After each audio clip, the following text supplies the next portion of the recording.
Hello everyone, welcome to scoring science. तो आज के इस वीडियो में हम लोग पढ़ने जा रहे हैं माइक्रोराइजा के बारे में और माइक्रोराइजा के बेनिफिट्स क्या हैं और कैसे कैसे ये हमारे लिए यूजफुल है।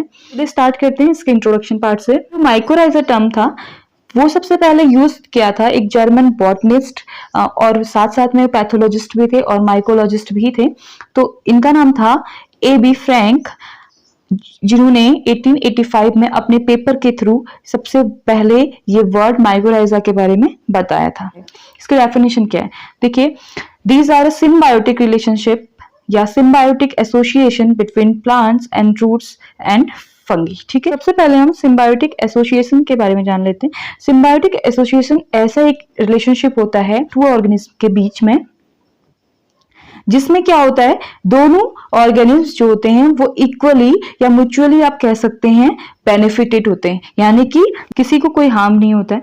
मींस कि देखिए, जैसे कि एक कोई इंसान है उसको बहुत नीड है शुगर की, ठीक है, और जो दूसरा इंसान है उसको नीड है सॉल्ट की।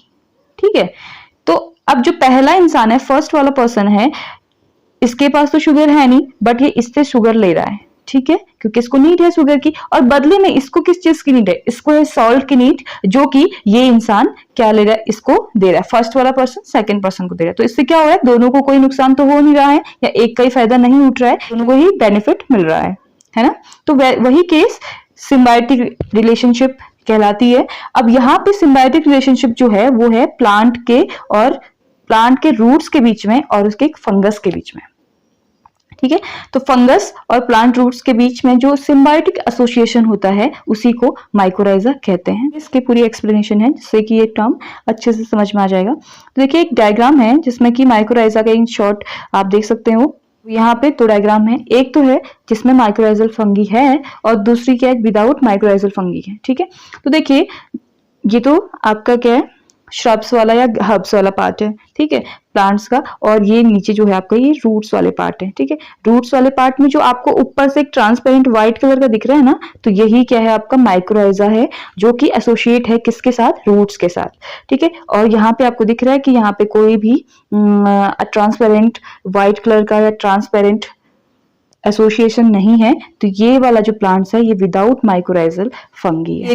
आपने ये चीज तो नोटिस की होगी, रूट्स में जब जहां कहीं भी इस टाइप की दिखती है तो यहाँ पे क्या होता है, एक मॉइस्चर बना रहता है प्लांट्स के लिए और वो प्लांट्स एवरग्रीन टाइप का रहता है और हेल्दी रहता है।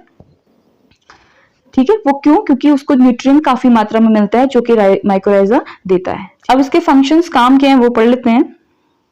देखिए, their major role is to enhance nutrient and water uptake by the host plant by exploiting a larger volume of soil than root alone can do। किसी भी प्लांट का कोई रूट है वो अकेले जितना न्यूट्रिएंट और वाटर अपटेक कर पाता है प्लांट के लिए, उससे कई ज्यादा माइक्रोराइजा होस्ट प्लांट पे साथ रह के न्यूट्रिएंट और वाटर अपटेक करता है। तो नेक्स्ट पॉइंट देखते हैं किस तरीके से फंगी को बेनिफिट मिल रहा है और प्लांट को क्या बेनिफिट मिल रहा है। ठीक है, तो देखो सिम्बायोटिक रिलेशनशिप जैसे कि मैंने आपको बताया कि इसमें दोनों ऑर्गेनिज्म म्यूचुअली बेनिफिटेड रहते हैं। तो यहाँ पे आज समझ में आ जाएगा कि ग्रीन प्लांट एंड फंगस के बारे में बात हो रही है। तो ग्रीन प्लांट क्या करते हैं, फोटोसिंथेसिस की प्रोसेस करते हैं, जिसको हम फूड मेकिंग प्रोसेस भी कहते हैं। तो वो साथ में जब फूड मेकिंग फोटोसिंथेसिस कर रहे होते हैं तो वहां पे क्या बनती है, ग्लूकोज बनता है जो कि उनका फूड होता है, और ग्लूकोज क्या है, काइंड ऑफ शुगर है।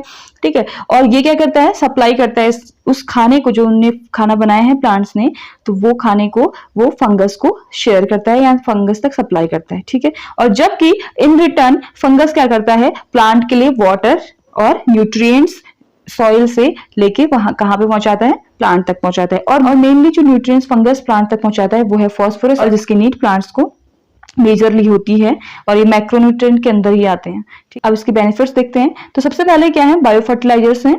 तो ये क्या करते हैं, सॉइल की फर्टिलिटी तो बढ़ाते हैं और साथ में कोई पॉल्यूशंस नहीं करते हैं, ना ही इनमें कोई केमिकल्स होता है, एंड प्योरली ये इकोसिस्टम को बैलेंस करते हैं। ठीक है, पहला काम तो ये हो गया इनका। और नेक्स्ट देखते हैं, इंक्रीज फोटोसिंथेसिस रेट। ठीक है, अब देखिए जहां पे क्या होगा, जैसे कि जितना न्यूट्रिएंट मिलता रहेगा, फंगस क्या करता है, न्यूट्रिएंट देता है, वाटर देता है प्लांट्स को, तो जितना प्लांट को न्यूट्रिएंट और वाटर मिलता रहेगा तो फोटोसिंथेसिस की प्रोसेस भी क्या होगी, उतनी ज्यादा फास्ट होगी। तो ये क्या करता है, फोटोसिंथेसिस के रेट को भी बढ़ाता है।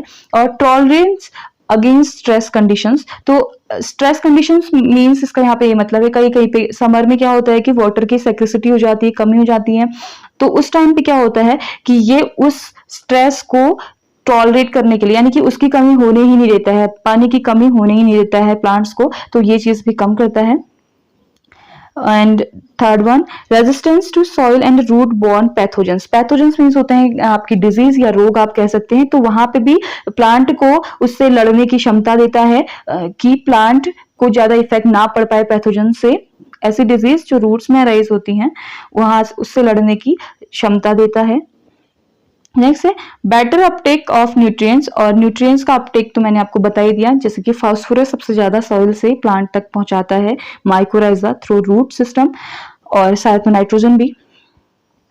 And next greater resistance to drought, यानी जब सूखा पड़ता है तो, क्योंकि इसका मेन काम तो यही है न्यूट्रिएंट सॉइल को एक्सपेंड करना और वहां से न्यूट्रिएंट प्लस वाटर को प्लांट्स तक पहुंचाना। तो यहाँ से जब अगर ये फ्रूट्स के साथ कनेक्ट रहेगा ड्रॉट में कोई प्रॉब्लम नहीं होगी, क्योंकि ऑलरेडी माइक्रोराइजा है तो अपने पास तो उसने मॉइस्चर कंटेन किया हुआ है। ठीक है। Also increase the surface area of the root of the plant. और ये क्या करता है, रूट्स के लिए, जड़ जो होती है प्लांट की, उसके लिए एक सर्फेस एरिया को बनाता है। ठीक है। नेक्स्ट है फॉस्फोरस को अपटेक करता है, जो कि मैक्रोन्यूट्रिएंट्स के अंदर आता है फॉस्फोरस, नाइट्रोजन, जिसकी प्लांट्स को मेजरली नीड होती है। ठीक है। और अगर मैंने आपको बोला था कि ये बायो फर्टिलाइजर है, तो बायो फर्टिलाइजर है तो फिर धीरे धीरे क्या होगा ये कि केमिकल फर्टिलाइजर्स का यूज कम होने लगेगा, क्योंकि केमिकल फर्टिलाइजर क्या होता है, साथ साथ में केमिकल फर्टिलाइजर्स सॉइल पोल्यूशन करते हैं, सॉइल को पोल्यूट करते हैं, जिससे कि सॉइल की फर्टिलिटी भी कभी कभी बहुत कम होने लगती है। तो इसीलिए केमिकल फर्टिलाइजर का हम यूज करके bio fertilizers as a mycorrhiza use कर सकते हैं। ठीक है। Next increase soil organic matter content. ठीक है। तो इन सॉइल ऑर्गेनिक मैटर जो भी होते हैं उनको भी इंक्रीज करता है माइक्रोराइजा। अच्छा, when mycorrhiza are present plants are less susceptible to water stress, जो कि हमने बात कर ली है, वाटर की कमी उसको फील नहीं होती है। Increase plant tolerance to different environmental stresses. Environmental stress का मीन्स है कि जैसे कभी कभी पानी की कमी हो जाना या सूखा पड़ जाना या फिर नेचुरल कोई क्लाइमेटीज हो जाना, सॉइल इरोजन हो जाना, तो इससे लेस इफेक्ट पड़ता है प्लांट्स पे अगर प्लांट के साथ माइक्रोराइजा लगा हो तो।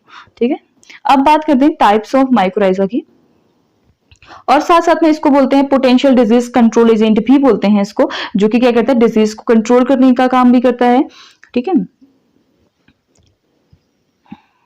अब बात आती है टाइप्स ऑफ माइक्रोराइजा। ठीक है। तो वैसे तो माइक्रोराइजा 7 टाइप्स से होते हैं, बट जो मेजरली होते हैं वो 2 ही होते हैं, एक्टो और एंडो, वो भी मैं आपको बताऊंगी। तो यहाँ पे 7 टाइप्स के माइक्रोराइजा दिए हुए हैं।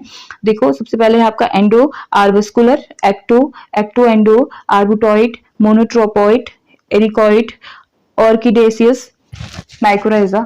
ठीक है। तो इसमें से क्या है, जो मेन है वो आपके 2 ही हैं, जो कि आपका ecto mycorrhiza and endo mycorrhiza है। ठीक है। और इसी का क्या होता है, मोस्ट अबंडेंट यूज होता है, सबसे ज्यादा यही यूज होता है, और वाइड स्प्रेड भी ये बहुत फैला हुआ भी है, और बहुत अत्यधिक मात्रा में भी यही माइक्रोराइजा मिलते हैं।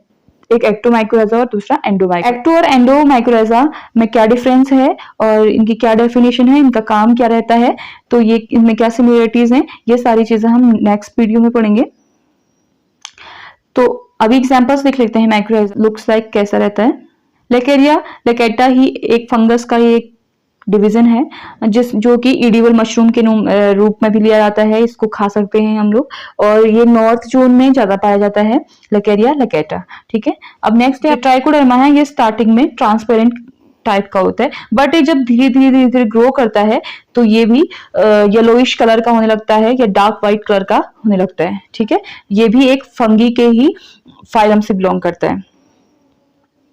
नेक्स्ट है ग्लोमेरोमाइकाटा है, जो वो रिसेंटली 8 डिवीजन पहचाने गए थे फंगी किंगडम के, तो उसमें से ही एक है ग्लोमेरोमाइकाटा, और ये एक काइंड ऑफ आर्बस्कुलर माइक्रोराइजा है। जो तो ये कुछ एग्जांपल्स थे माइक्रोराइजा से रिलेटेड। बस आज के लिए इतना ही। अगर आपको ये वीडियो इन्फॉर्मेटिव लगी हो तो प्लीज सब्सक्राइब कीजिए, लाइक एंड शेयर तो फिर आप कर ही देंगे।